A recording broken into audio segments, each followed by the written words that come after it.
The big question most people come with right now in terms of the markets is whether we are in an AI bubble. You don't think so?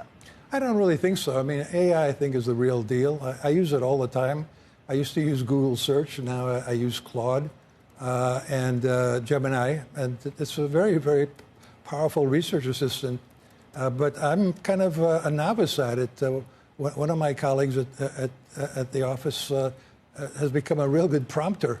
And she really knows nothing about code or software programming, but she keeps developing all these AI tools that we're using very effectively.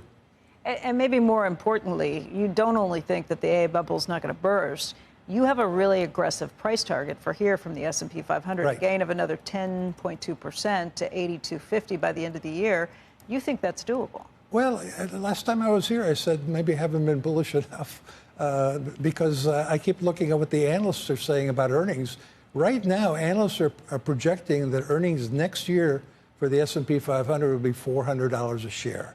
And they've been raising that number, so they'll probably continue to raise it going into next year. If you just take 400 and take that as what the market's going to discount at the end of the year, put a 20 multiple on it, which is where we are right now, you get 8,000. I think earnings are going to be higher, so I'm using 8,250 by the end of this year. And then, I've still got this roaring 2020s ID. So far, we're 7 years into it. I was going to say, you've been talking about this since the turn. I think by the end of the decade, we'll be at, which is at the end of 2029, I think we'll be at 10,000. That longer-term call, 7 years in, has been a good one. So far, so good, yeah. We had Tom Leon with us this morning, and he said that he wouldn't be surprised, or he's actually predicting that we'll see a 15 to 20% pullback in the major averages August, September, sometime later this year before ending higher. Would that surprise you to see that happen? Well, right now we seem to have a bubble in bubbles. Everybody's talking about the possibility of a bubble and bursting and all that.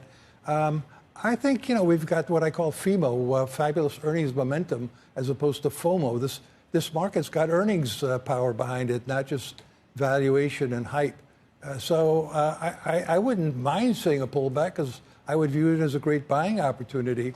But I'm not sure the market's going to be all that considerate. And so I don't really have an opinion that we're going to see a significant pullback. Getting back to your long-term call that this was going to be the roaring 20s, here we are, 2026, halfway through. What do you see happening at the end of this decade?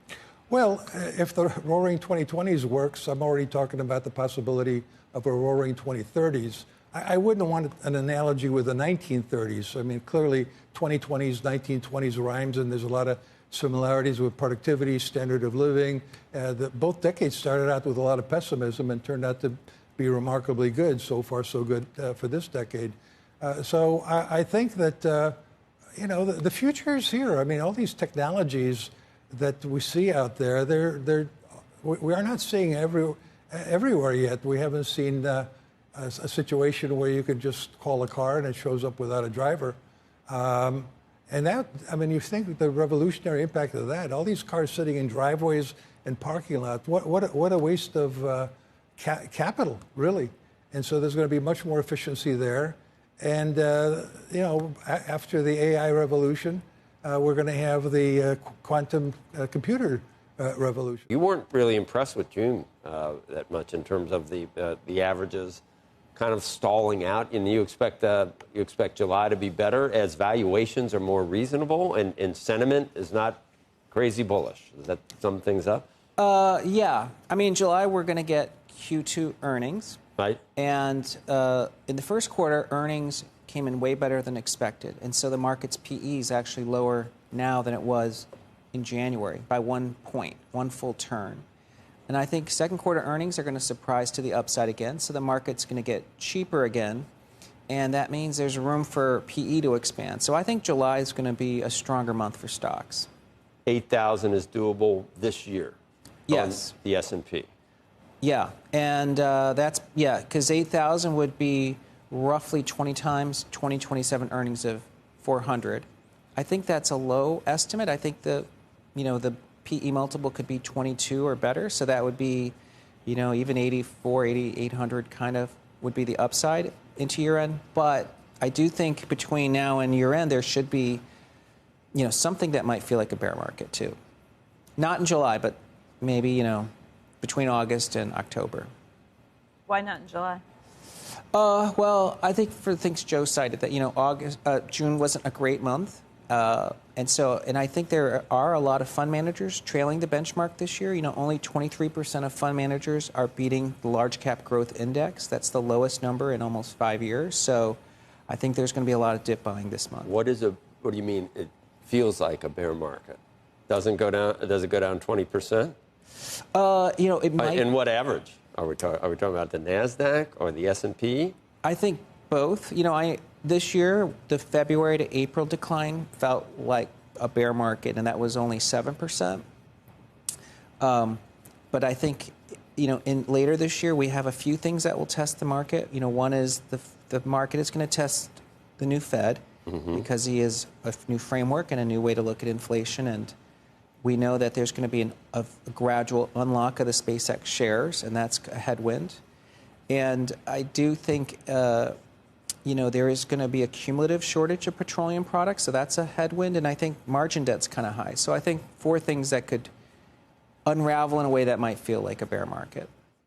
Also wanted to get your thoughts, Brad, though, on where we are in the AI, I don't know if we call it cycle, boom, what you want to describe it as. But I wanted to get your reaction, really more than anything, to Alex Karp's comments on our air last week, which I know have caused a lot of conversation in the Valley. He said that he believes that a lot of CEOs, corporate CEOs around the country are upset with some of the big LLMs, Anthropic, OpenAI, thinks they're overcharging, thinks they're stealing from them. And I know you've been an advocate and an investor in these big businesses, so wanted to get your view on it. Well, I'm a huge fan of Alex, and I think Alex made some really good points. But I would say this, follow the money. The revenue growth of these companies is the fastest revenue growth we've ever seen in the history of technology. That continues unabated in May, in June, and into July. So if they're really upset with the companies, then I don't think they would be using the product. So 2 things can be simultaneously true. Alex is right. It's really important that we support open source models in the U.S. So for those companies that want the choice of open weights and open models and controlling, that part of the stack, they're able to do that. But for the vast majority of companies, they want the best. And the best frontier models, the American thoroughbred models, right, are going to be OpenAI and Anthropic and X, with Elon, maybe Gemini in the mix, et cetera. And so we want the thoroughbreds to run. We want those models to do great. I give huge credit to the White House, Secretary Bessent, Howard Lutnick, et cetera. When they disabled Fable, we went through a process. We got it back online quickly. We need Americans' models, both open source and closed source, running as fast as we can, because the preeminent race is the race with China. We must stay ahead of China for both economic and national security reasons. And I think we found a good balance here. But I don't think it's either or, Andrew. It's both. We need to support American open source models, both the models out of NVIDIA, which are terrific. We've got Misha and the team at Reflection that are building some great things, and our closed source models. And I think insofar as Chinese open source models are concerned, we just want to make them play by the same set of rules. We do not want them distilling our models, taking our IP, and then competing against us for free the way that they dumped steel on the United States. Make everybody play by the same set of rules. I'm confident if we do, that America's models will win. And I think that we're in a pretty good position right now coming out of the recent discussions. So I think part of the question, and by the way, some of the all-in guys raised this over the weekend as well, is it's not necessarily fully about whether China steals our IP, which I think is a big question, but whether the models themselves are stealing IP from corporate America. So the big example is Figma, for example. This is a company that had partnered with Anthropic. One of the board members from somebody who worked with Anthropic was on the board of Figma, and Anthropic goes into the design world with Claude Design. Just 2 or 3 days beforehand, the board member leaves Anthropic or leaves Figma. Figma had no idea. And I think the argument is that companies like a Figma that even partner with an Anthropic or what have you, or others that are partnering, may ultimately lose their business because the large language models will effectively try to take it. Well, again, I think we got to be pretty careful with the verbs and the language that we're using, right? Did Meta Stories rip off Snapchat? Right? The history of Silicon Valley is replete with examples of competitors copying other products that others have, and then they have to win the game on the field. I would, I've talked to Dylan about this at Figma. And if Figma had a choice to make, they can use the model or not use the model. I think some companies will say, listen, we're going to go open source because we don't want to have any interaction with these companies. But make no mistake about it. AI platforms are horizontal.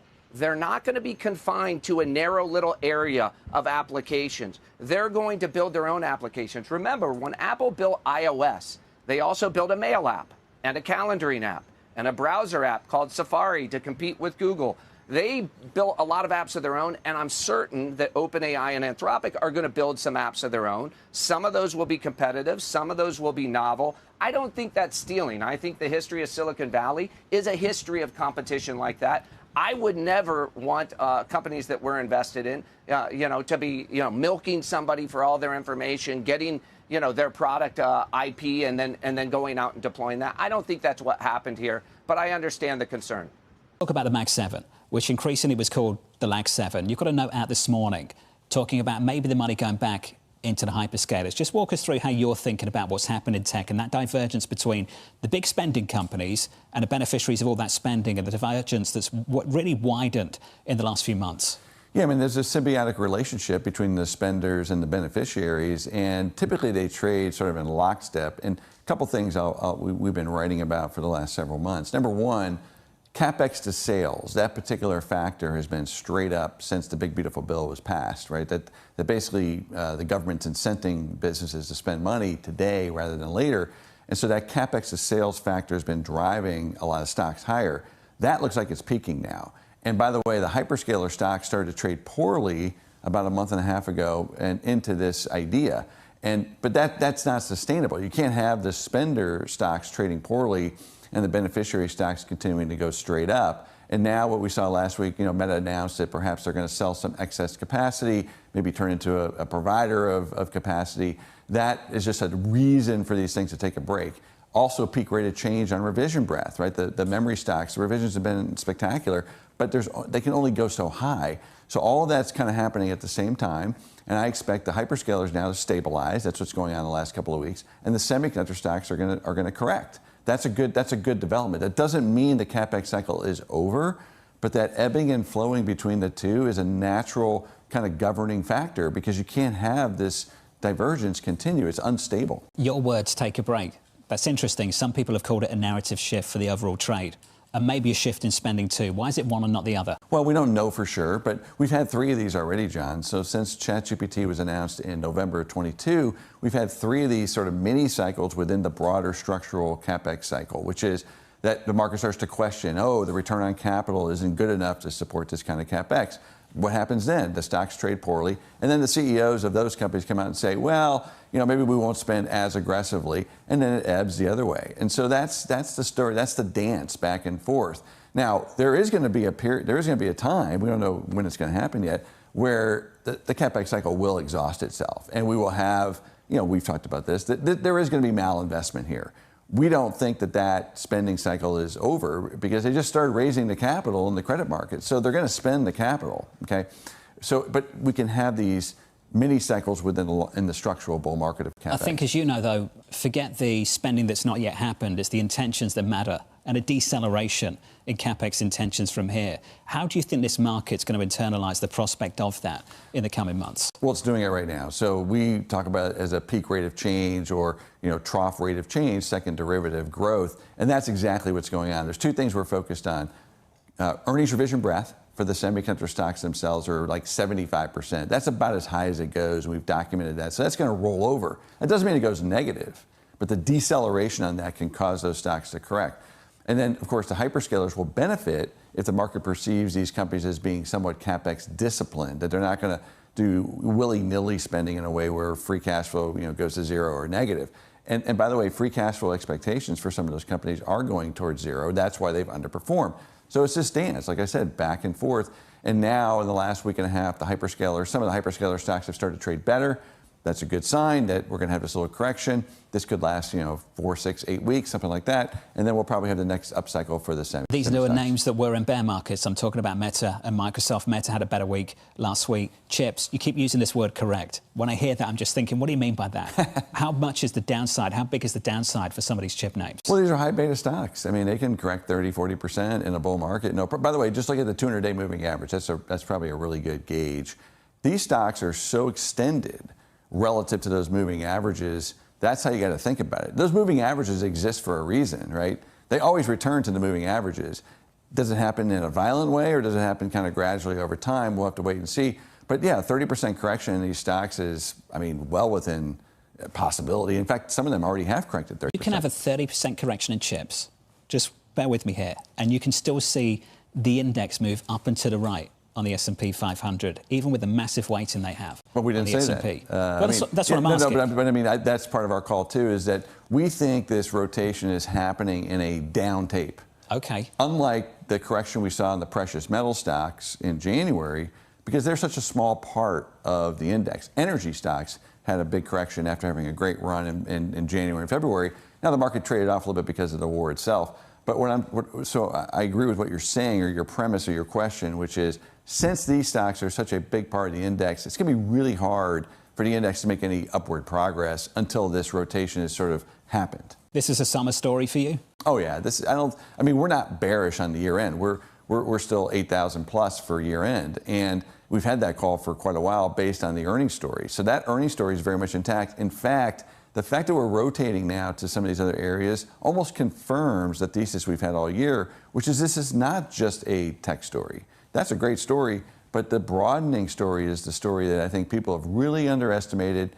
The rolling recession from a year ago, this operating leverage story, which I think is still very underappreciated. Do you see any end in sight in the growth expectations for AI at this point? There's two camps. One that says, no, this is here, it's for real, and it's going to continue like that. The other is, look, AI is here, but you may not see the earnings continue to grow in some of these other companies around it. Explain which camp you're in and why. Yeah, well, listen, the question coming into this year, Becky, and remember, we had two 25% drawdowns in AI data center semiconductor stocks over the last 18 months over this question.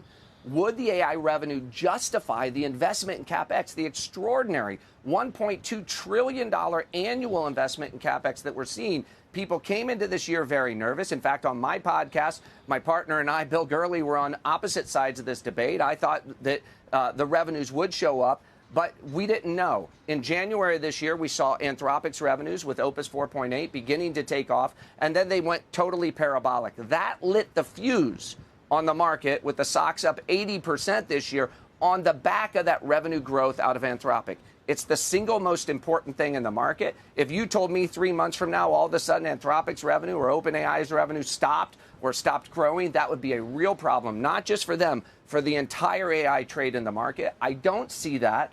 I don't expect that to continue. We're still very, very early. In a $125 trillion global economy, if you take 5% of that knowledge work, 5 to 10% of that knowledge work, and you use AI to empower it, make it more productive, that's going to be, hundreds and hundreds of billions of dollars in revenue.